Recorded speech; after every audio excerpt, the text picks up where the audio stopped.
A linguagem é um vírus vindo do espaço. No princípio era a palavra, e a palavra era Deus. A palavra era Deus, e a palavra foi carne.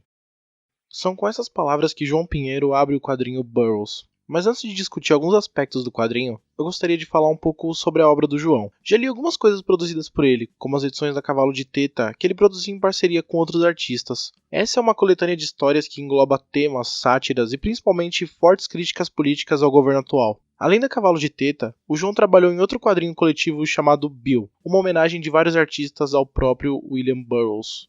Em parceria com a Sirlene Barbosa, trouxeram quadrinhos sobre a Carolina de Jesus, escritora da cidade de São Paulo, que, para ser sincero, conheci apenas através dos quadrinhos dos dois. Essa foi a minha porta de entrada. Além dela, o João Pinheiro possui também um quadrinho sobre o Jack Kerouac, outro expoente da literatura beat, ao lado do Burroughs, que é o quadrinho tema desse vídeo. Mas antes de entrar na viagem do Burroughs, quero ressaltar dois momentos do autor nas Cavalos de Teta 3 e 2. O primeiro aspecto é sobre o que é uma história. Isso não é uma garrafa. É uma mensagem. Histórias são mensagens dentro de uma garrafa lançada ao mar, uma garrafa em chamas. O contato com uma revista como a Cavalo de Teta obrigatoriamente faz repensar vários aspectos pré-concebidos por você, pois esse quadrinho é uma garrafa incendiada com direcionamento claro e poderoso, e uma história pode despertar consciência, pode mexer com seus sentimentos e ainda mais, lhe fazer querer estudar e até criar outras histórias.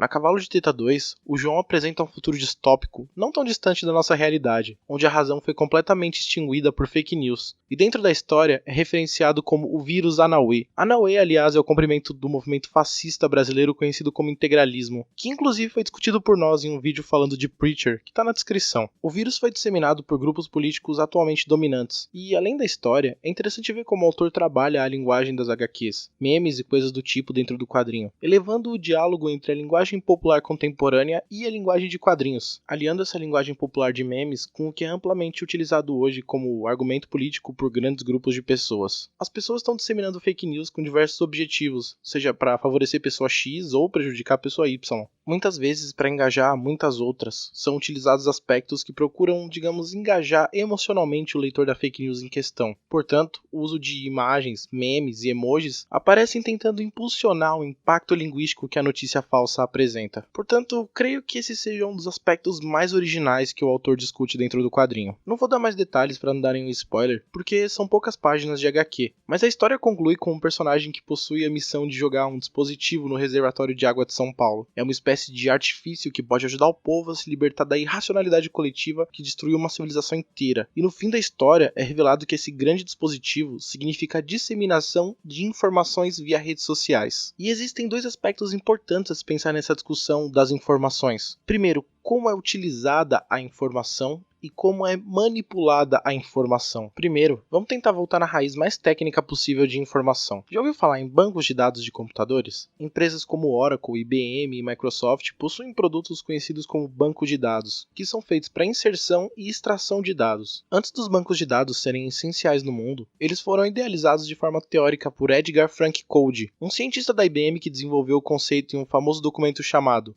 A Relational Model of Data for the Large Shared Data Banks, onde ele discute o conceito e, ao lado de outro teórico, Peter Shen, discutem 13 regras que garantem o funcionamento de um banco de dados. O funcionamento depende inteiramente da integridade dos dados, da veracidade deles. Mas então, o que são dados e o que é informação para os teóricos computacionais? Bom, o dado é algo que sozinho não serve para nada, tal qual um nome, um endereço ou a idade de alguém. Por exemplo, como João, José, Maria, 15 anos, 17 anos, são dados isolados que não dizem nada. A informação é a junção de dados que geram algo que pode nos dizer alguma coisa, como por exemplo, saber que alguém tem tal idade, está empregada e tem tal renda média. Por exemplo, Pedro Henrique, 19 anos, estagiário, média salarial de R$ 1.000. Com essa junção de dados, temos alguma informação sobre Pedro Henrique. E o conhecimento é a conclusão que se pode tirar dessas informações. Utilizando o Pedro Henrique, que possui 19 anos e é estagiário com tal faixa salarial, podemos analisar em qual público-alvo ele se encaixa e assim ver quais tipos de produtos e serviços são mais adequados para vender para ele e direcionar, por exemplo, propagandas.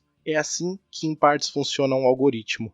Mas o que tem a ver o quadrinho do João Pinheiro com essa coisa toda de banco de dados? Bom, tudo. As informações e a linguagem moldam o mundo. O João discute a disseminação de mentiras e a utilização da linguagem de memes para isso na Cavalo 2. Pensando, se a sociedade fosse um grande banco de dados, estaríamos enchendo ela de dados falsos, dados mentirosos e pouco íntegros, que quando extraímos para tomar decisões, acabam saindo todas erradas. Portanto, a distopia criada pelo João Pinheiro na Cavalo 2 advém principalmente de mentira. E quem tem interesse nisso? Claro que é quem está se beneficiando desses dados mentirosos inseridos na sociedade. A manipulação da linguagem é o outro aspecto importante. Assim como os memes e fala moldam o mundo que vivemos hoje, a linguagem manipula um banco de dados. A linguagem de computador ou de banco de dados, que é conhecida como SQL, serve para extrair os dados corretamente. Quanto mais você conhece da linguagem, melhor os dados que você extrair serão. Mais informações valiosas do que existe e até do que não existe você pode conseguir. E os métodos de extração de informações estão cada dia mais complexos e valiosos. Além das empresas gastarem milhões para manter esses dados, elas procuram ferramentas cada dia mais poderosas para extração e utilização de informações, como os novos softwares de banco de dados, os Big Data, que são, digamos, uma evolução, que são manipulados pela linguagem NoSQL. São bancos de dados feitos com estruturas capazes não só de comportar mais dados, mas principalmente conseguirem trabalhar melhor com esses grandes volumes de dados, com os melhores métodos de extrações para alcançar os melhores resultados possíveis.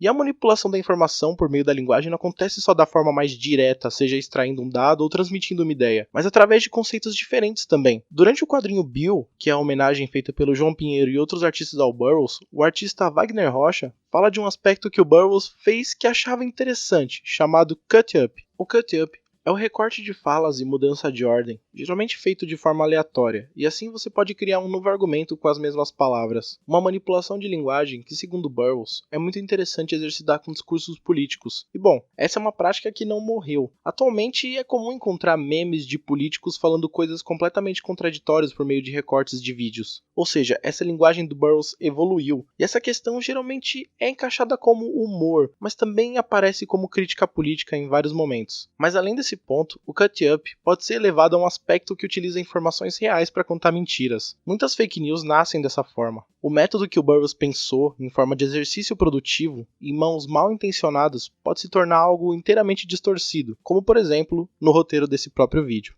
Cito dois aspectos completamente diferentes durante a história, que quando juntos, criam uma mentira sobre o autor. Primeiro no início, quando cito que o João abre Burroughs com as palavras que acabei de citar. Depois, um recorte em uma discussão que faço sobre fake news. E acaba ficando.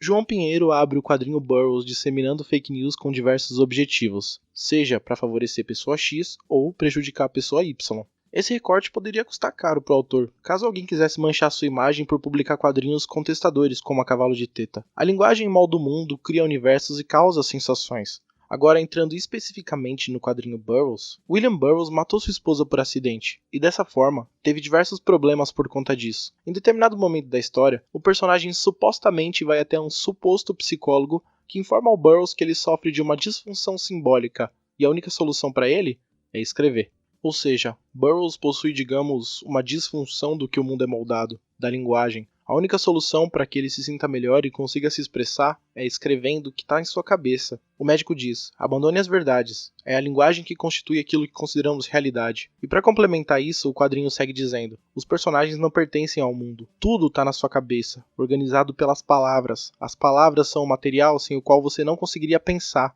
A palavra é uma arma revolucionária. Tanto os personagens fictícios de uma história, quanto os reais são criados em nossa cabeça através das palavras. Elas são o material guia para que o mundo seja moldado e seguido. A realidade é moldada através da linguagem. E esse é outro ponto-chave em Burroughs. Principalmente quando Burroughs fala da interzona. Não existe uma definição clara para a interzona, porém aparenta ser o universo da escrita do Burroughs. Um lugar onde tudo é possível e é tão moldável quanto o nosso mundo através da linguagem. Ele existe através da linguagem, das palavras que sequenciamos e criamos em nossas mentes. Esse lugar infinito e rico, Alan Moore, por exemplo, o define como imatéria dentro do quadrinho Prometeia. Tanto a imatéria quanto a interzona conseguem abrigar deuses mortos e políticos corruptos em uma espiral de imaginação e linguagem que se retroalimenta em uma nova realidade, tão palpável quanto o concreto, que podemos socar. Quantas realidades existem? A minha e a sua? A minha, a sua, a imatéria e a interzona? A mente de cada ser humano transita em realidades. A escrita é uma realidade que pode criar e modificar esse mundo, como por exemplo, esse vídeo. Onde ele nasce? Quantas linguagens foram necessárias para que esse momento acontecesse? Se quer ir na raiz de quantas realidades foram necessárias, podemos pensar de forma resumida no computador que escrevo isso. Primeiro existem as peças físicas. o hardware, e dentro do hardware, como por exemplo o processador, existem portas lógicas, portas eletrônicas que fazem o chaveamento de passagem física de energia elétrica destinada a tomar decisões. E para conversar com as portas lógicas, temos o Assembly. Essa é a linguagem de programação destinada a conversar com máquinas. Depois disso, temos uma BIOS, que tem uma linguagem própria, ela que fica na placa-mãe. O sistema operacional, que possui algo chamado kernel, que é como se fosse seu coração, formado por uma série de códigos de linguagem. E depois do kernel, existe o sistema operacional de fato, que nele está esse Word que escrevo para vocês. Além dessa quantidade de realidades que transitam puramente através da linguagem computacional, existe o editor de vídeo, que é onde a linguagem gráfica está sendo tratada. O microfone em que eu estou narrando isso, e por fim, a minha mente, que exprime essas ideias através de palavras sequenciadas pela linguagem. E cada aspecto da linguagem foi moldado e criado em uma realidade por uma ou um conjunto de pessoas. A linguagem cria realidades e modifica o mundo à sua volta. Talvez por isso seja importante conhecer algumas palavras a mais, entender como funciona a linguagem no mundo à sua volta e como utilizar ela. O João Pinheiro segue abordando Burroughs, mais especificamente na criação do ensaio, Os Limites do Controle. Esse é um dos ensaios mais famosos do autor e está traduzido no final do quadrinho. Burroughs é perseguido na Interzona, mas no fim consegue completar a missão de entregar ao mundo o relatório Os Limites do Controle. Outra coisa que é recorrente que o Burroughs diz é que a linguagem é como um vírus. Um aspecto importante sobre a linguagem atual são os vídeos. Mais especificamente os vídeos que viralizam, vídeos virais, que também podem ser entendidos como vírus ou até vídeos-vírus. Talvez o vídeo do seu político favorito dizendo uma coisa impactante, porém idiota, seja um vírus que você encaminha para as outras pessoas, parasitando o seu pensamento e os delas. A linguagem molda o mundo. Ela é importante e tem sido utilizada no cotidiano para objetivos nefastos, enganando, mentindo e transformando o mundo em uma distopia assustadora. A linguagem pode te libertar ou te acorrentar. Ela é uma arma revolucionária que, quando você entende sua influência, percebe que a realidade é muito mais tangível do que o imaginado. Vou encerrar esse vídeo lendo um trecho de Os Limites do Controle do Burroughs, com uma tradução que está dentro da HQ do João Pinheiro. Mas antes, eu gostaria de agradecer ao autor por dar uma visão mais ampla da linguagem e apresentar nosso querido Junk, William Burroughs, a um jovem de 16 anos. Caso você não siga o João nas redes sociais, dá uma olhada na descrição desse vídeo. Ele anda explorando a linguagem dos quadrinhos de forma única, utilizando muito das periferias de São Paulo para dialogar com o mundo. Então veja as redes sociais e dá uma olhada no Wellington, é um personagem que apareceu na Cavalo de Teta 1, e o João tá criando algumas tiras que dialogam com as pessoas que convivi a vida inteira. Então, valeu, Xará, por criar uma linguagem que faz eu me sentir dentro do Jardim Pantanoso. E bom, como eu disse, encerrarei com a segunda parte de Os Limites do Controle de William Burroughs. Mas, as palavras são ainda os principais instrumentos de controle. Sugestões são palavras, persuasões são palavras, ordens são palavras. Nenhuma máquina de controle inventada até agora pode operar sem palavras. E qualquer máquina de controle que tenta fazê-lo confiando inteiramente na força externa, ou totalmente no controle físico da mente, irá se deparar em breve com os limites do controle. Meu nome é John Holland, eu sou dos Quadrinheiros, e se você quiser ver outros vídeos como esse, dá uma olhada no canal. Muito obrigado.